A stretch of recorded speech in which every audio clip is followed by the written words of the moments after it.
नेमकं सावंतवाडीमध्ये काय काय डेव्हलपमेंट आले. तर त्याचं उत्तर असं आहे की आपण जर बघितलं तर आता लवकरच सावंतवाडीमध्ये नरेंद्र डोंगर येथे योगा आणि मेडिटेशन सेंटर जवळपास 4.5 कोटीचं टेंडर आहे. ते अगदी लेटेस्ट, अगदी लवकरात लवकर सावंतवाडीच्या नरेंद्र डोंगर येथे ते सुरू करण्यात येईल.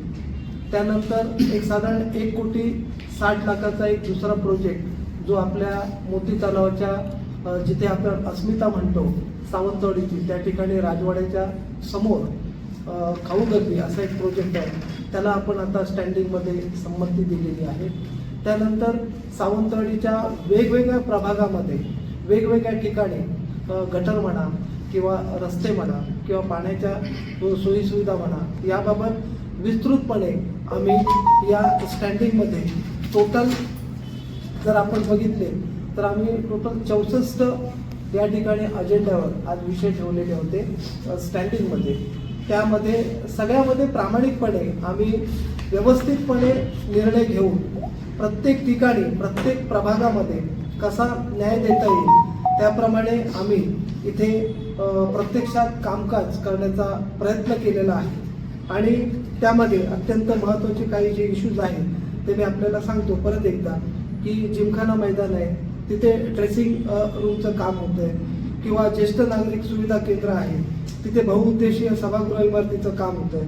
वेगवेगळ्या ठिकाणचे आपण जर बघितलं तर हाय मास्क म्हणा किंवा जे रेग्युलर लाईटची सोयीसुविधा म्हणा, त्या बाबतीत सगळ्या प्रभागामध्ये सगळ्यांना समान न्याय अशा प्रकारे आपण विविध योजना या ठिकाणी ज्या अंमलात आणण्याचा प्रयत्न केला आणि त्याला स्टँडिंगमध्ये मान्यता देऊन येत्या काही दिवसातच त्याच्या प्रत्यक्षात कामकाजाबाबत आपल्याकडे ते सुरू होईल. आणि तशा प्रकारे आज 18 तारखेला सकाळी 11 वाजता आम्ही या परिषदेच्या सभागृहामध्ये त्या बाबतीत विस्तृतपणे मीटिंग घेऊन त्या कामाची प्रत्यक्षात आम्ही अंमलबजावणी आजपासून सुरू केलेली आहे.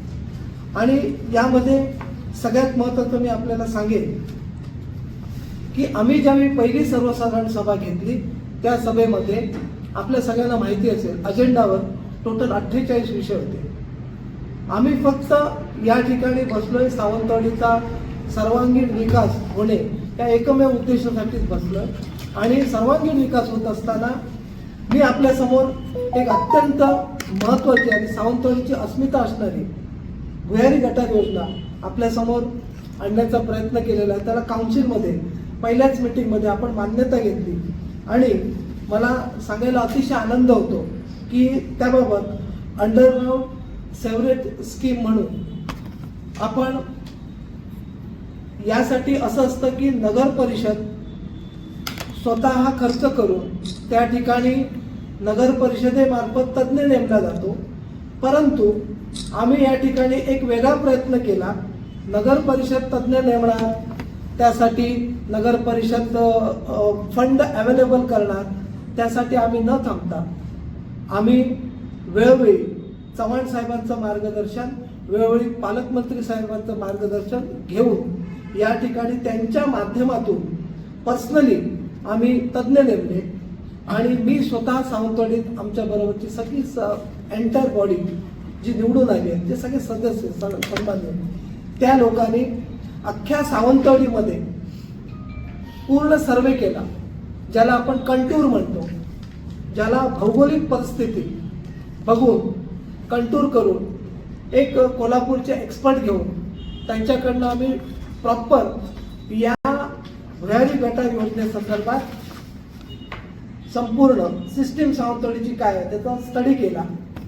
इव्हन दो मी पर्सनली काही गोष्टी याच्यात जाऊन स्टडी केलेल्या आहेत, त्यांना घेऊन एक्सपर्टला घेऊन आणि त्याप्रमाणे आपल्याला त्यांनी तज्ज्ञ म्हणून जो रिपोर्ट दिला त्यामध्ये सावंतवाडी शहराचा सर्वांगीण विकास होण्यासाठी 60 किलोमीटर ग्रॅव्हिटी सेवर नेटवर्क आपल्याला घ्यावं लागेल.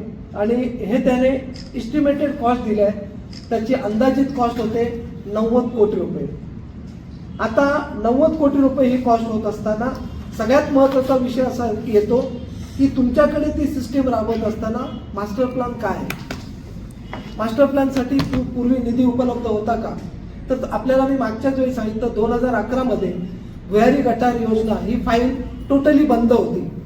आम्ही बसल्यानंतर स्वतःहून ही फाईल वेगळ्या पद्धतीत ओपन केली.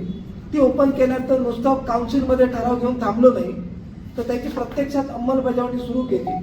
येणाऱ्या काही काळात आम्ही भाजपचे प्रदेशाध्यक्ष श्री रवींद्रजी चव्हाण साहेब, पालकमंत्री साहेब यांच्याकडे निधी उपलब्ध करण्यासाठी प्रॉपर प्रोव्हिजन केलेली आहे. येणाऱ्या काही दिवसात निधी उपलब्ध होईल आणि पुढची अंमलबजावणी ही गॅरंटीड केली जाईल, एवढं मी सावंतवाडीच्या संपूर्ण तमाम जनतेस आश्वासित करतो. दुसरा एक आम्ही असा प्रोजेक्ट घेतलेला की सावंतवाडीमध्ये मागच्या काउन्सिलमध्ये आपण एक ठराव घेतला की जिमखाना मैदान हे रणजी दर्जाचं कसं होईल, या बाबतीत आपण काउन्सिलमध्ये ठराव घेतलेला आहे.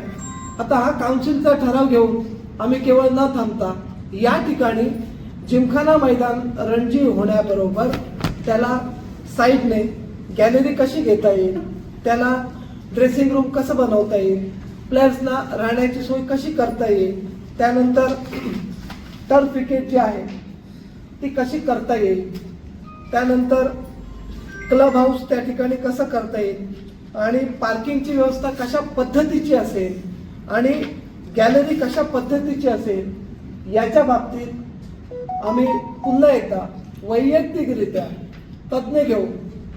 याच्यासाठी जो लागणारा निधी आहे तो स्वतः पदरी खर्च करून नगर परिषदेकडून त्याची वेगळ्या पद्धतीची तजवीज न करता पर्सनल घेऊन हा पर्सनल इव्हेंट सावंतवाडीसाठी द्यायचा आहे. म्हणून जिमखान्यासाठी आपण हा एंटायर प्रोजेक्ट बनवलेला आहे. याच्यासाठी अंदाजित खर्च 15 कोटी रुपये आहे.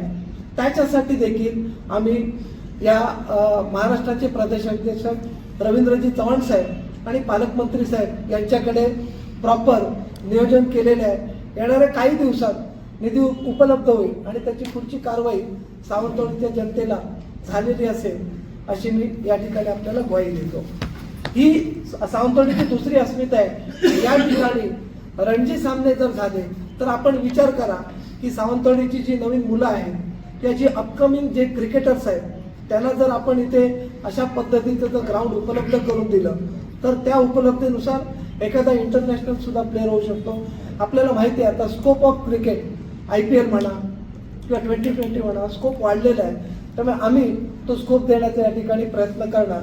हे दोन महत्त्वाचे जे प्रोजेक्ट होते जे आमच्या दृष्टीने अत्यंत महत्त्वाचे होते त्याचं वर्कआउट आम्ही किती दिवसात केलं तर अवघ्या 2 महिने. आम्हाला सावंतवाडीच्या जनतेला काय सांगायचं आहे की विरोधक काय बोलतात, कोण काय बोलतं याच्याकडे आम्ही लक्ष नेत आहे का? आम्ही एक एज्युकेटेड पर्सन्स आहोत. माझी बॉडी सगळे एज्युकेटेड लोक आहेत. आम्हाला विरोधक काय बोलतात, कोणाला कशात इंटरेस्ट आहे, आम्हाला एकाच गोष्टीत इंटरेस्ट आहे, ओनली सावंतवाडीचा विकास. याच्या पलीकडे आम्हाला कशातही कसल्याही गोष्टीत इंटरेस्ट नाही आहे. आता त्यानंतर आपल्याला दुसरी गोष्ट क्लिअर करतो की 49 जे काउन्सिलचे ठराव घेतले त्याप्रमाणे आणखी एक अत्यंत महत्त्वाचा त्या ठराव होता की काउन्सिलमध्ये आम्ही काळ उपसा पाळणेकोण धरण याचा पण एक पायलट प्रोजेक्ट त्या ठिकाणी हे केला होता जो काउन्सिलमध्ये ठराव घेतला. त्याबाबत देखील आपण निधीची तरतूद, कारण त्याचा प्रोजेक्ट असं करण्याची गरज नव्हती, ते एक एस्टिमेटेड कॉस्ट आम्ही काढली आणि काही प्रोजेक्ट होते त्याचे एस्टिमेटेड कॉस्ट काढले आणि हे सगळे कॉस्ट काढत असताना आम्ही या आमच्या जिल्ह्याचे पालकमंत्री आणि महाराष्ट्राचे प्रदेशाध्यक्ष चव्हाण साहेब यांच्या माध्यमातूनच सावंतवाडीचा सर्वांगीण विकास कसा होईल याच्यावर आम्ही फोकस केलेला आहे.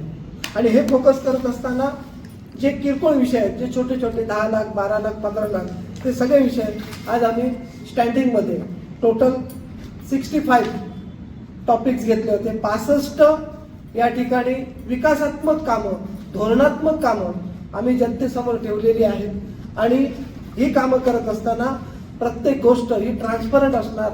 त्या ठिकाणी कोणत्याही प्रकारचा किंतु परंतु करण्याची आवश्यकता नाही. येणाऱ्या काही काळात ही कामं प्रत्यक्षात चालू झालेली असतात. Thank you very much.